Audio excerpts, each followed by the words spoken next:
Muchas gracias, mi hermano Évora. Ya hacía un tiempo que no nos veíamos y es grato volvernos a ver.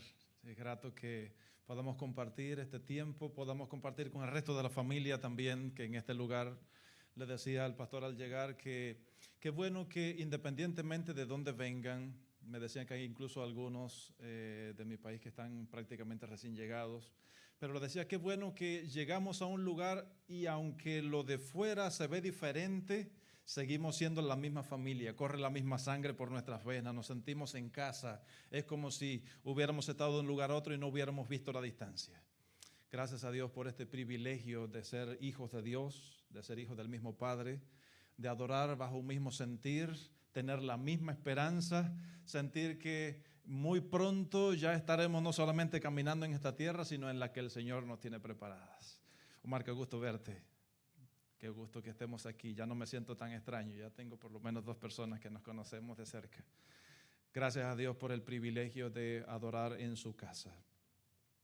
Quiero preguntarles, hacer una pregunta, un ejercicio para que tal vez vayamos rompiendo el hielo. Hice una pregunta similar en algún otro lugar. Pensemos en cuántas diferentes maneras conocen ustedes de prender una chispa o levantar un fuego. A ver. Con 2 piedras, muy bien. Un método tal vez no tan actualizado, pero muy útil en algunos momentos donde no dispongamos de algunas otras cosas. Así que 2 piedras, hay algunas que son un poquito mejores que otras, ¿verdad? Pero sueltan chispa. Muy bien, por acá nos decían el tradicional fósforo, ¿verdad? O cerilla, como tal vez algunos le llaman. Bueno, ya no es cerilla, porque antes era un papel encerado con una cabecita de pólvora, ya ahora son unos pequeñitos, unos sticks, unos palitos. Muy bien. Con una lupa o un cristal con aumento, un lente frente al sol. Muy bien. Un lighter, o sea, un gas o un encendedor con una pequeña piedrecita que suelta la chispa y prende. Muy bien. Electricistas por aquí no me están aportando mucho. Muy bien, les voy a dar algunos otros métodos rústicos. Muy bien. O sea, saben que los motores eléctricos también tienen su forma de sacar una chispa. Muy bien. Nos decían por acá, ok, sí, dígalo. O sea, algunos han tratado de hacer la prueba ahora y resulta bastante desafiante, pero por lo menos se ha confirmado de que se puede, frotando una madera sobre alguna otra que sea más suave y más inflamable, se puede también prender un fuego. Muy bien, voy a darle un tip a los electricistas para que lo aprendan también. Aprendí cuando niño que, por ejemplo, ustedes saben que la electricidad generalmente o básicamente tiene polo positivo y un negativo o neutro. Muy bien. Usted toma 2, no sé si decir esto porque hay algunos curiosos que tal vez se atrevan a hacerlo. Muy bien, bueno. 2 cablecitos en un outlet, en una salida de electricidad, y en esos 2 usted toma un lápiz, le saca punta por los 2 extremos, un lápiz de madera, le saca punta por los 2 extremos y lo toca con uno de los cables, hace un cortocircuito y se enciende la madera que está en el medio. Muy bien, o si no, toma 2 alambritos, 2 en forma de unos muellecitos y un rallador. ¿Ustedes son de Cuba por casualidad? Tenía que ser. Muy bien, hacen 2 separados el uno del otro y con una motita llena de algodón, de alcohol, los raya entre los 2 y se prende también la motita de algodón con el alcohol. Muy bien, podrían haber muchos más, son bastante curiosos. Ahora, ¿a alguien se le ocurriría encender fuego con agua? El agua no es un producto inflamable, ¿verdad? Sin embargo, si esa misma agua usted la echa dentro de una botella plástica, cristalina, y la pone al sol, como el fenómeno que me decía aquí ahorita el hermano, de un lente, también haciendo pasar la luz del sol a través de la botella llena de agua, puede lograr encender un fuego. O bien lo echa dentro de una bolsa plástica transparente también y hace la misma función. Así que hasta con agua podemos encender un fuego. Y yo quiero que veamos en la Biblia, en la palabra de Dios, una escena en la que de igual forma estuvo involucrada también el agua y el fuego. Pero antes de hacerlo, vamos a una vez más cerrar nuestros ojos y pedir la bendición de Dios.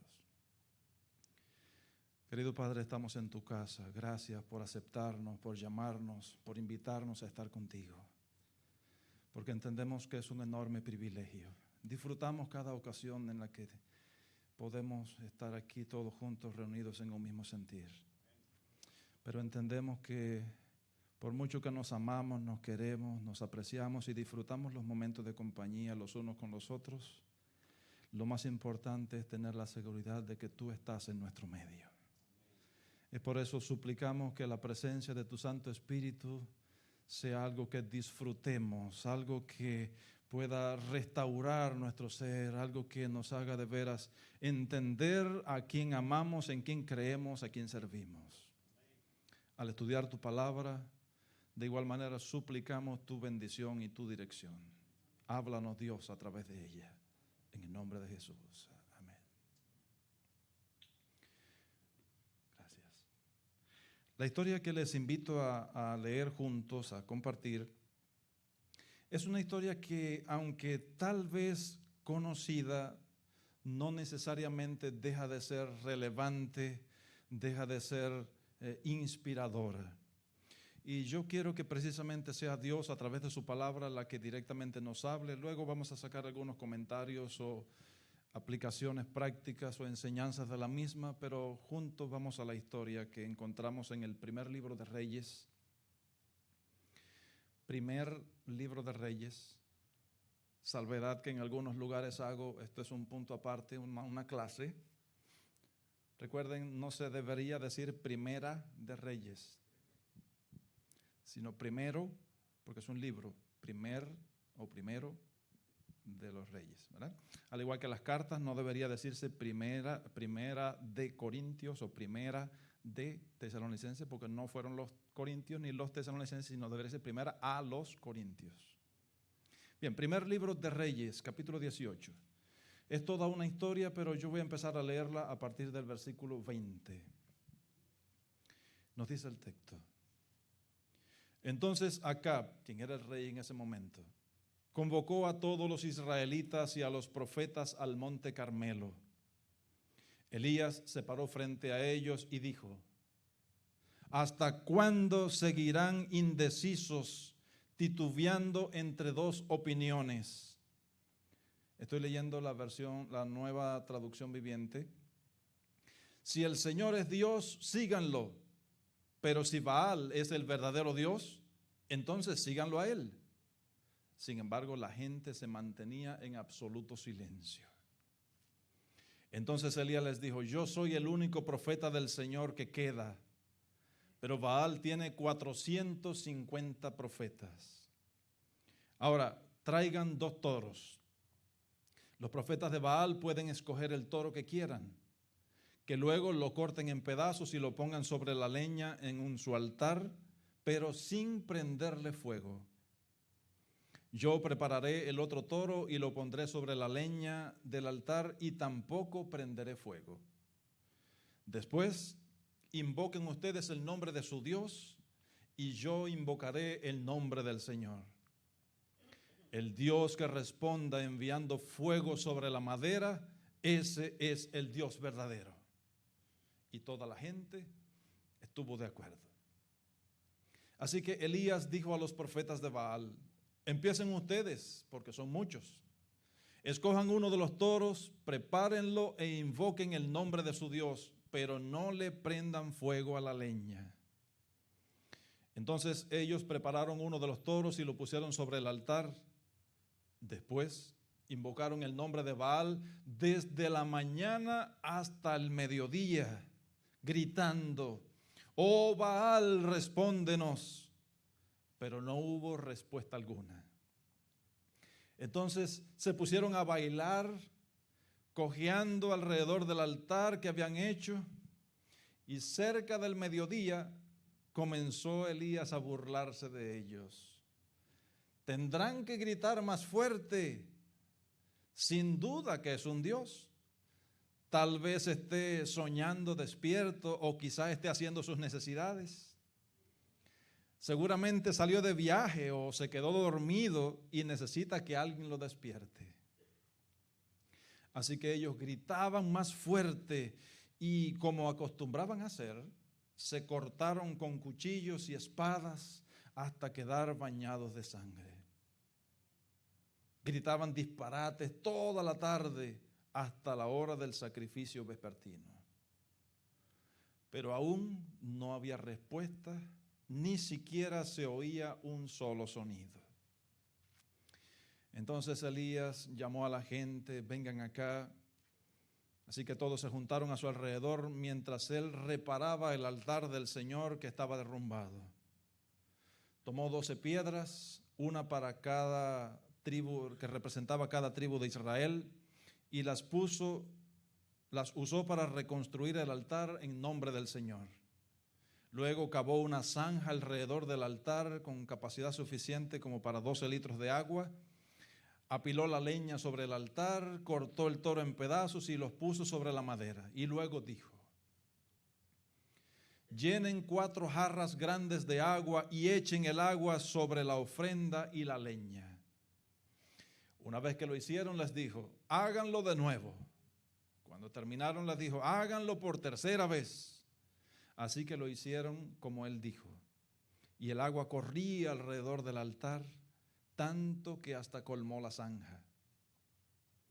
A la hora que suele hacerse el sacrificio vespertino, el profeta Elías caminó hacia el altar y oró: oh Señor, Dios de Abraham, de Isaac y de Jacob, demuestra hoy que tú eres Dios de Israel y que yo soy tu siervo.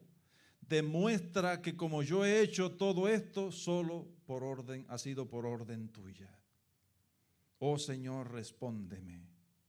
Respóndeme para que este pueblo sepa que tú, oh Señor, eres Dios y que tú los has hecho volver a ti. Al instante, dice el texto, el fuego del Señor cayó desde el cielo y consumió el toro, la leña, las piedras y el polvo, y hasta lamió toda el agua de la zanja. Y cuando la gente vio esto, todos cayeron rostro en tierra y exclamaron: el Señor es el Dios. Sí, el Señor es Dios. Yo quiero terminar con el versículo 40, que aunque parezca un tanto fuerte, pero necesario es.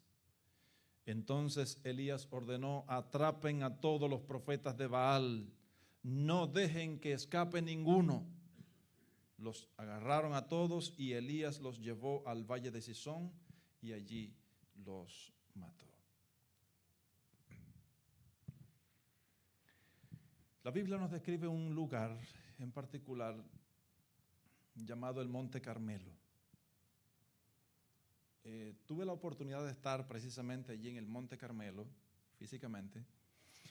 Forma parte de toda una cordillera, por supuesto en el país de Israel, toda una cordillera montañosa, y él es uno de los montículos más elevados que se extiende al oeste de Israel y llega más bien como una protuberancia, una península que se adentra en el mar Mediterráneo. En una de sus montañas, formando parte de esta cordillera, conocida precisamente como el Monte Carmelo, es un lugar bien alto que se puede divisar a todos los alrededores, incluso hasta el mar se puede ver. A la ladera derecha de él está un valle muy fértil, con bastantes sembrados, tanto en aquel tiempo como todavía hoy. Bueno, pues en aquel lugar subió Elías, mandó al rey a que convocara a toda la multitud del pueblo de Israel. Lo que tal vez ellos hacían en escondidas, en oculto, él estaba llamando al pueblo para que todo el mundo viera quién era el verdadero Dios. Porque los hijos de Dios no se esconden, no necesitan hacer las cosas en oculto, sino más bien están a la luz para que todo el mundo lo pueda ver. Para que glorifiquen, como Jesús dijo, glorifiquen a vuestro Padre que está en los cielos a través de ustedes. Históricamente hablando, era un tiempo de una gran crisis en todos los sentidos. Por un lado, ya habían pasado más de 3 años y medio en una terrible sequía. El país estaba sumergido en lo que llamaríamos una apostasía nacional, un tiempo de tinieblas espirituales como resultado del distanciamiento o alejamiento que el pueblo tenía de Dios. Tristemente, cuando leemos los libros de los reyes, nos damos cuenta, e incluso antes de eso, en los libros de los jueces, nos damos cuenta que toda la nación como tal, el pueblo de Dios, no solamente en aquel tiempo, sino que yo diría que es una característica típica del ser humano, tiende a ser muy voluble, muy cambiante, muy variable, muy inestable. Por momentos está en una cima muy grande, muy cerca de Dios y siente que ya me quiero quedar aquí, ya siente que hasta se toca la espalda y le siente que le están saliendo las alas por la espalda. Pero de momento ese pico muy alto termina en una caída muy profunda, en una tiniebla, en una desesperación muy grande, en un distanciamiento de Dios muy grande. Y este era uno de esos momentos en la historia, en la que no solamente como personas aisladas, sino que como nación habían estado o estaban muy distantes de su Dios. Y las consecuencias no se hacen esperar. Saben, el amor de Dios por nosotros es muy grande, pero su amor no necesariamente evita las consecuencias de nuestros actos. Ese será tal vez tema para otro momento en el que podamos hablar. Pero muchas veces Dios lo permite para nuestra propia enseñanza. No sea que haciendo cosas y separándonos de Él y no pasa nada, nos envalentonaríamos y continuaríamos hasta la perdición más grande, de donde ya tal vez no haya vuelta atrás. Y este era un momento. La sequía tan grande que estaba aconteciendo en la nación era precisamente una forma en la que Dios mismo estaba queriendo educar, reformar, despertar la conciencia adormecida de su pueblo. Entre otras cosas, trataba Dios de mostrar cuán vana, cuán fútil, cuán inservible era la fe que ellos estaban depositando en los dioses cananeos. A propósito, el principal de todos ellos, Baal, una deidad cananea que incluso el mismo pueblo de Dios estaba aprendiendo a no solamente a conocer, sino hasta servir incluso. A Baal se le conocía, entre otras características, como el dios del fuego, el dios de la lluvia, el dios de la prosperidad, el dios de la fertilidad. Y qué curioso, qué irónico que precisamente Dios estaba permitiendo que por 3 años y medio, a pesar de todos sus ruegos, a pesar de todo su servicio devoto, a pesar de toda su fidelidad a su deidad, Baal, Dios de la lluvia, Dios de la fertilidad, y mira ahora cuán poco está pudiendo hacer por nosotros.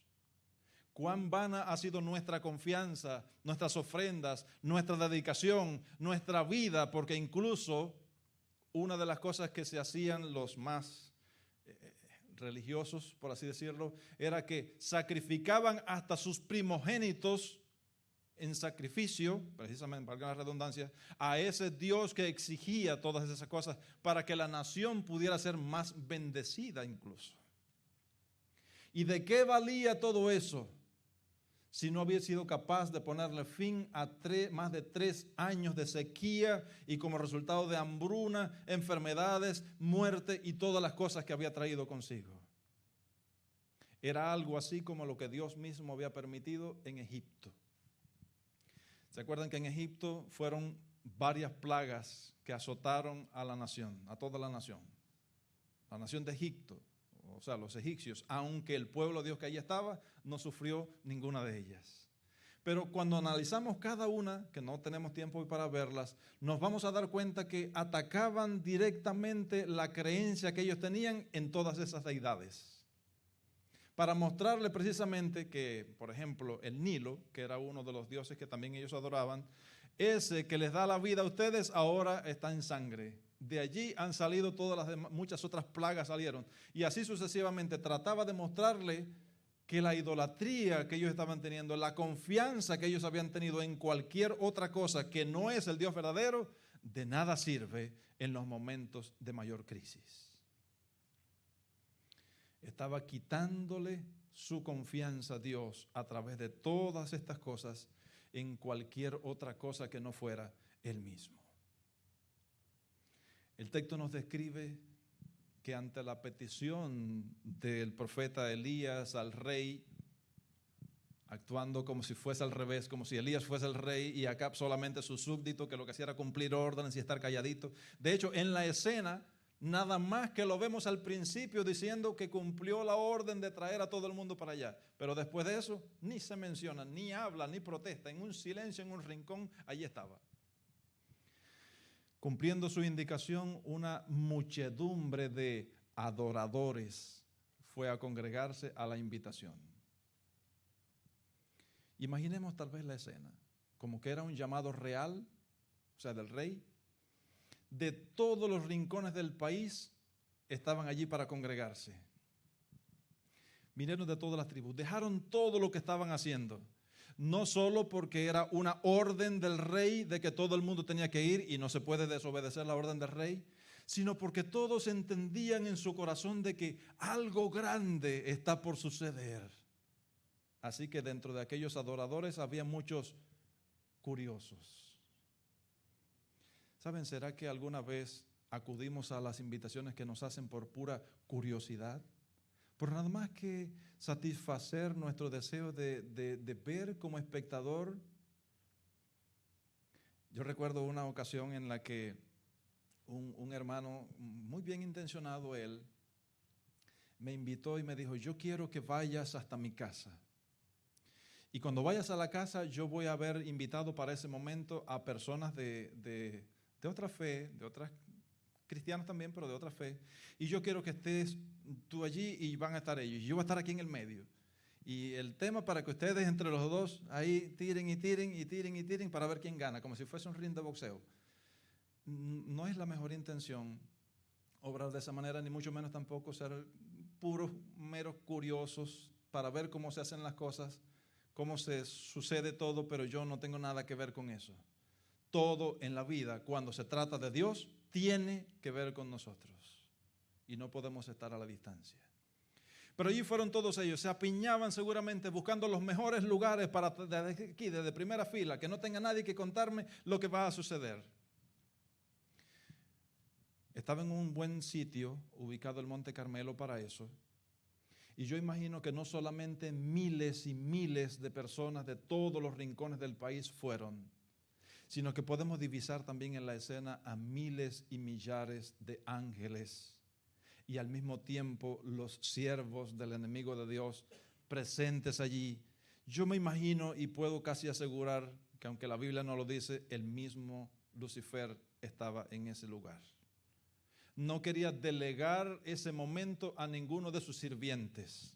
No quería tal vez que nadie darle la tarea a otro y que pudiera arruinarlo todo. Yo me imagino que él estaba directamente queriendo dirigir todas las cosas.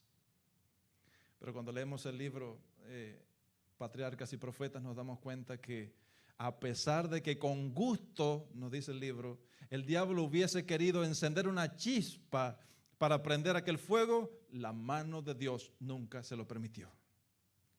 Pero allí estaban todos, porque era un momento muy solemne. Estaba por decidirse la salvación de todo un pueblo que se había alejado de Dios. Los primeros, como dice Elías, los muchos, comenzaron a rogar, comenzaron a gritar, a llorar, a todo lo que pudieran hacer para que su Dios hiciera descender fuego del cielo. Saben, si fuésemos a describir aquello, podríamos llamarlo un culto excitante. ¿Verdad? Había música, había ruego, oración, vamos a decirlo de alguna manera. Había bailes, había toda una emoción, brincos de un lado para el otro, había todo tipo de clamor y de saltos de todo el mundo. Había incluso, aunque el texto no lo dice, siendo que se ha investigado y es una de las características distintivas de los cultos a Baal, el hecho de que habían tanto mujeres como hombres que se prestaban para servicios sensuales y sexuales, como parte del servicio de adoración a esas deidades paganas. Así que pudiéramos también añadirle todas esas cosas, aunque tal vez no se practicara el hecho en sí mismo, pero sí los bailes, las provocaciones de parte de los unos y de los otros estimulaban también no solamente el intelecto, sino que estimulaban el físico, las cosas atrayentes. Hasta el punto, era tan excitante el culto que estaban ellos desarrollando, que incluso hasta la sangre corría. Se habían llenado tanto su mente, se habían ofuscado tanto, se habían impresionado tanto con todas esas cosas, y por supuesto el toque que le añade el enemigo de Dios a todas las personas de ese tipo, que se cortaban, y yo me imagino que ni les dolía, la sangre corría por todo aquello. Así que pudiéramos decir que eso era un culto emocionante que despertaba, no había nadie que se durmiera. Pastor, ¿qué trabajo pasamos a veces nosotros cuando vemos a una congregación y vemos que la persona por allá está ahí cabeceando? Claro, lógicamente entendemos que muchas veces el trabajo de la semana ha sido fuerte y todas esas cosas, ¿verdad? Pero escuchaba a algunos profesores de homilética que decían, uno de ellos le decía a alguien que estaba al lado, cuando tú veas que las personas se están durmiendo, tú me pinchas. Cuando en realidad debería decir, bueno, debería pinchar al que se está durmiendo. No, me pinchas a mí porque el que está provocando que la persona se duerma soy yo. Entonces algo tengo que hacer yo. Yo me imagino que en este culto nadie se dormía porque era tan excitante, tan bueno, que si todo terminara allí, en la mente de todo el mundo dijera, wow, qué clase de servicio fui, emocionante, nunca antes había habido algo tan excitante como en ese día. Pero la pregunta es, ¿de qué vale que reproduzcamos un culto excitante que provoque todo sentimiento, toda pasión humana, si Dios no está entre nosotros? El texto dice que a pesar de todo eso, hubo silencio total, no hubo respuesta, no hubo fuego, no hubo aprobación de parte del cielo.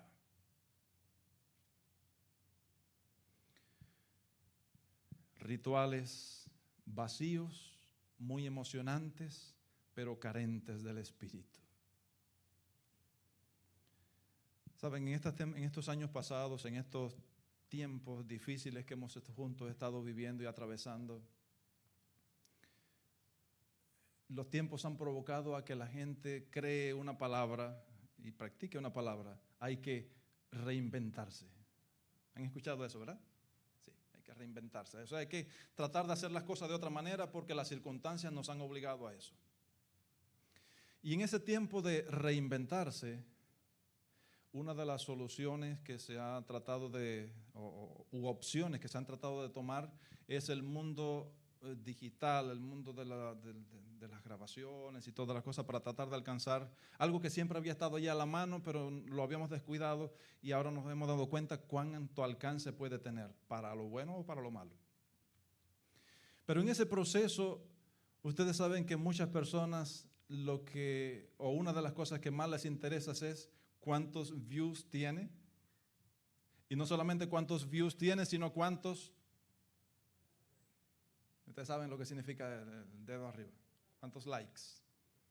Y en medio de todo eso, cuántos seguidores tiene, cuántos suscriptores tiene, cuántos views tiene, cuántos likes tiene. Lo que más interesa es eso. Se ha vuelto todo una competencia tan grande que el mayor interés es crear algo novedoso, algo sensacional, con el propósito de arrancar los mayores suscriptores que tal vez estaban en otro lugar y que sean entonces mis seguidores de ahora en adelante. Y lo que más interesa es saber cuántos likes, cuántos dedos humanos hay hacia arriba, aunque tal vez en todas esas prácticas el dedo de Dios esté tal vez hacia abajo. ¿Qué buscamos con todas las cosas que hacemos? ¿Qué nos motiva en todo lo que hacemos?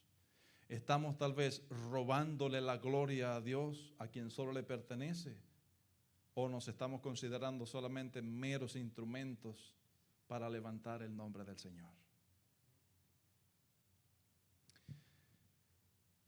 Elías le dijo al pueblo algo que resuena por toda la historia y llega también hasta nosotros.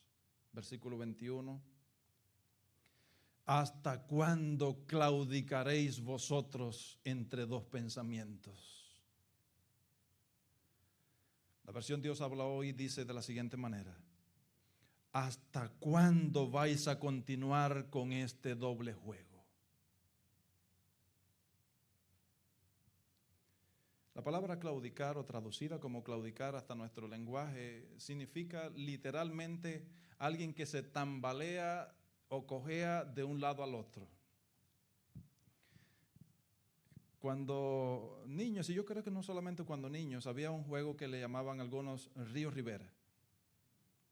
Ponían una línea en el medio y las personas tenían que estar en un lado, y según la indicación de la persona que estaba al frente dijera, entonces tenían que saltar para un lado o saltar para el otro.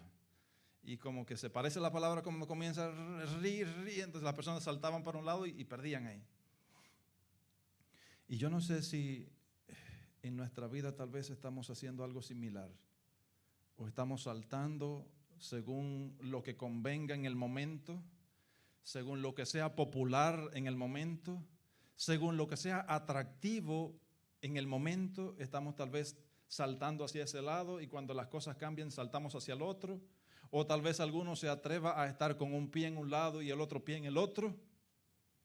Lo cierto es que el texto nos dice: ¿hasta cuándo vamos a seguir con ese juego? ¿Saben? Y el mensaje, el llamado, se le estaba diciendo no a personas que de alguna forma u otra nunca habían oído hablar de Dios, sino al pueblo de Dios. Y era como si les dijera: ustedes están tratando de vivir un sincretismo.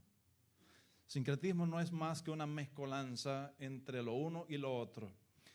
Pretenden seguir creyendo en Dios, pero al mismo tiempo no quieren perder la oportunidad, el privilegio y las bendiciones bendiciones, si es que se le puede decir, que reporta el servir al mundo, al diablo en sus diferentes manifestaciones. No estaban decididos completamente o definidos completamente si colocarse en un lado o colocarse en el otro. Algunas veces, por temor, por respeto, obedecían a Dios, o por lo menos decían obedecerlo, pero por otro lado trataban de no perder los beneficios que reportaba aplaudir al rey, aplaudir a la reina idólatra, y los beneficios que eso les podía traer consigo.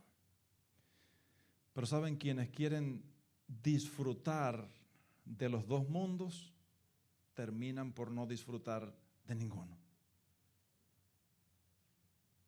Si la sal perdiere su sabor, no sirve para más nada, sino para ser pisoteada y hollada por los hombres.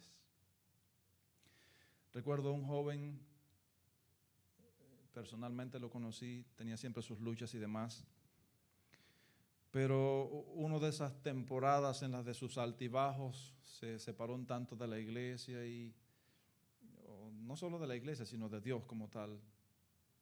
Y reunido con otras amistades y personas no creyentes, ellas le dijeron algo tremendo. Le dijeron: ¿qué tú haces aquí entre nosotros? Tú no sirves para esto. Donde único tú sirves, o donde mejor tú estabas, es allá en tu iglesia. Vete de vuelta para allá. Tú no sirves aquí para nada. Cuando pretendemos estar y disfrutar de los dos mundos y estar con un pie en un lado y un pie en el otro, ese será el peor engaño en el que podemos estar. ¿Saben? Al diablo no le interesa cuán comprometidos enteramente estemos con él, siempre y cuando tengamos, aunque sea un dedo, de su parte. Eso será suficiente. De ahí lo obtendrá todo.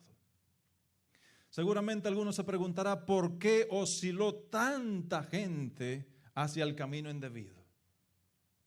Yo sé que por supuesto habrían algunos que sinceramente habían sido engañados. Algunos no estaban muy claros, muy definidos y bueno, pues sencillamente se fueron. Pero tantas personas equivocadas. Recuerden que muchos de ellos, dijimos, se trataban de disfrutar de los beneficios que reportaba el servir al paganismo, al rey y a su gobierno. Pero a mí me llamó la atención lo que dijo Tomás Alva Edison. Dijo él, el 5% de la gente piensa. El 10% de la gente piensa que piensa. Y el 85% de las personas preferiría morir antes que pensar. Así que finalmente, ¿cuántos piensan en realidad? 5%. La Biblia lo dice de la siguiente manera. Si quieren más tarde lo pueden anotar allí y buscarlo. Hechos 19:32. Cuando Pablo estaba en Éfeso y se formó una revuelta allí, dice el texto. Unos pues gritaban una cosa, otros gritaban otra, porque la concurrencia estaba confusa, y termina el texto diciendo, y los más no sabían por qué se habían reunido. Así que en otras palabras, la multitud no piensa. Así que tristemente es la realidad de la historia. Cuando alguien se levanta y dice algo, por muy llamativo que parezca, siempre tendrá alguien que lo secunde. Y después de ese segundo que lo secundó, vendrá un tercero y vendrá un cuarto y vendrá un quinto. ¿Y por qué crees eso? No sé, pero parece que debería ser, porque lo dice de tal manera, con tanta vehemencia, con tanto fuego, que parece ser verdad. Carentes del Espíritu, pero sencillamente palabras bonitas pueden arrancar a muchas personas.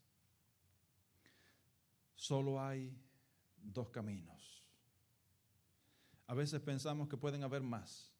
Que están los que abiertamente sirven al enemigo de Dios, están los que dicen no creer en nada, están los que sí creen en Dios, pero tristemente hay muchos otros que aunque dicen creer, sus hechos dicen todo lo contrario.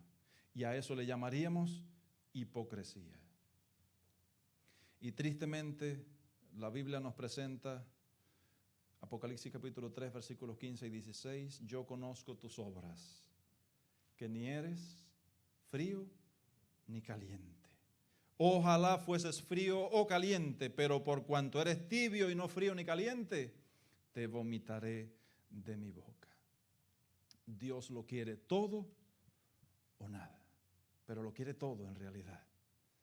Toda bendición viene de Dios, ninguna otra podemos encontrar en otro lugar. Amados míos, Dios quiere y puede bendecirnos en gran manera. Yo no sé la palabra bendición en lo particular, cómo se traduzca en tu vida, en tu necesidad, en tu situación. Tal vez tú quieres salud, la mayor de todas las bendiciones que leíamos en el texto inicial. No me eches de delante de ti y no quites de mí tu Santo Espíritu. La mayor bendición que podemos recibir del cielo es que Dios envíe su Santo Espíritu. ¿Te sientes enfermo? Es el Espíritu el consolador, el restaurador, el sanador. No tienes, tal vez te sientes sin la capacidad de enfrentar situaciones muy difíciles que estás pasando. Es el Espíritu el que da la sabiduría necesaria para eso. Te sientes débil y sin potencia para enfrentar los trabajos y todas las fuerzas que necesitas. Es el que fortalece. Es el que inspira, es el que motiva, es el que levanta, es el que nos llena del fuego necesario para terminar de hacer las cosas que Dios espera que nosotros podamos hacer. Todo lo puede el Espíritu de Dios si le permitimos que lo haga. Pero hay tantas cosas que en nuestra vida tal vez necesitan arreglarse y pedirle a Dios que las arregle. Tantas cosas que necesitamos nosotros hacer, pero la principal es no soltarnos de su mano. Si no somos lo que deberíamos ser, si Dios no nos da lo que quisiera darnos, no es porque Él se ha limitado, sino porque nosotros nos hemos alejado del lugar en donde pueden caer sobre nosotros sus grandes bendiciones. Primero escrito, página 74. preguntó la hermana White al ángel, ¿por qué no había más fe y poder en Israel? Y el ángel respondió, soltáis demasiado pronto el brazo del Señor. No desmayes.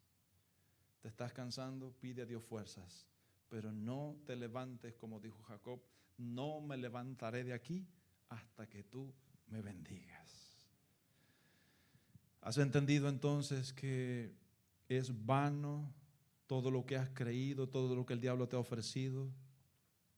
¿Has visto entonces que Dios es el verdadero Dios, el único Dios, sin competencia, sin segundos, sin terceros? Es el único creador del cielo y de la tierra. Entonces, ¿por qué no te decides por Él?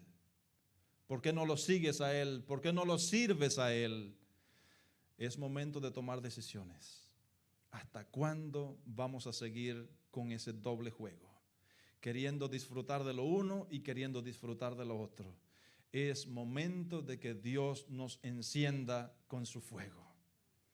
Juan el Bautista dijo, a la verdad yo os bautizo en agua para arrepentimiento, pero el que viene tras mí, cuyo calzado yo no soy digno de llevar, es más poderoso que yo. Él os bautizará en Espíritu Santo y fuego. Yo quiero que el fuego de Dios sea sobre mí también. Yo quiero que no solamente Él me lave, yo quiero que Él también me encienda. ¿Será que alguien más lo necesita y lo desea hoy? Que la provisión de Dios sea abundante para cada uno de ustedes, para cada uno de nosotros. Que en verdad podamos ser nuevamente bautizados con fuego para que cuando Él regrese podamos juntos ir con Él. Es mi deseo y también mi oración para cada uno de los presentes. Vamos juntos a cantar este último canto y luego yo quiero que a todos esos que sienten esa gran necesidad, juntos nos podamos unir en la misma petición.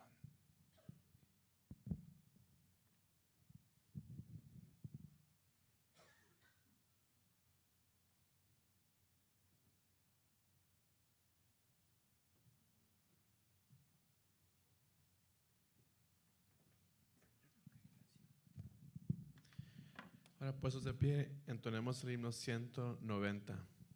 Santo Espíritu de Cristo, mora en este corazón.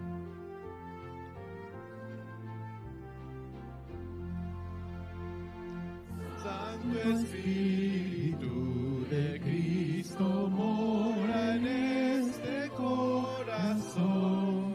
Llénale de tu presencia, cólmame de bendición. Cólmame, cólmame, ven ahora y cólmame, cólmame de tu presencia, ven, oh ven y cólmame. Santo Espíritu, lo puedes, aunque como no lo sé, mas si tú mis ruegos oyes, sé que puro yo seré. Cólmame, cólmame, ven ahora y cólmame, cólmame de tu presencia, ven, oh ven y cólmame. Débil soy, flaqueza todo, mas me postro a tus pies, para que tu amor eterno, fuerte, puro y fiel me des. Cólmame, cólmame, ven ahora y cólmame, cólmame de tu presencia, ven, oh ven y cólmame.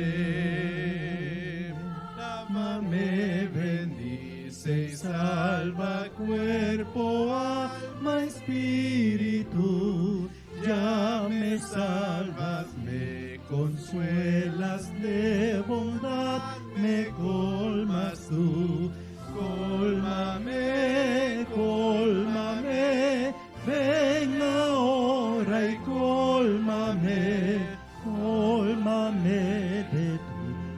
presencia ven, oh ven y cólmame.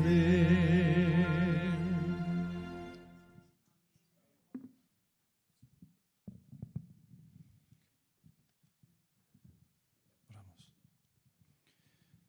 Señor del cielo, gracias infinitas por visitarnos y desear estar entre nosotros todo el tiempo. Gracias porque no estás interesado, Dios, en todas las cosas sensacionales, extravagantes, excitantes que pudieran invitar a las pasiones, a todas las otras cosas terrenales y carnales, sino que te interesas en escuchar las peticiones de uno de los hijos tuyos, por muy humilde que se crea, por muy sencillo que se crea, pero respondes tú el clamor sincero cuando expresamos nuestra necesidad de ti, cuando expresamos nuestra adoración hacia ti, nuestra dependencia del Dios de los cielos. Gracias, Dios, porque tú quieres inspirar, restaurar, levantar, encender a tu iglesia, a fin de que no solamente sus necesidades internas puedan ser satisfechas, sino que puedan ser también una lumbrera que ilumine lo que esté a nuestro alrededor en tinieblas. Guárdanos, Dios, levanta tu iglesia en este lugar. Fortalece a sus líderes, a cada uno de los que en ti ha creído, y que a través de ellos muchos más sigan creyendo. En tus manos les encomendamos, y gracias por tu palabra en este día. En el nombre de Jesús. Amén. Amén. Dios les guarde y bendiga.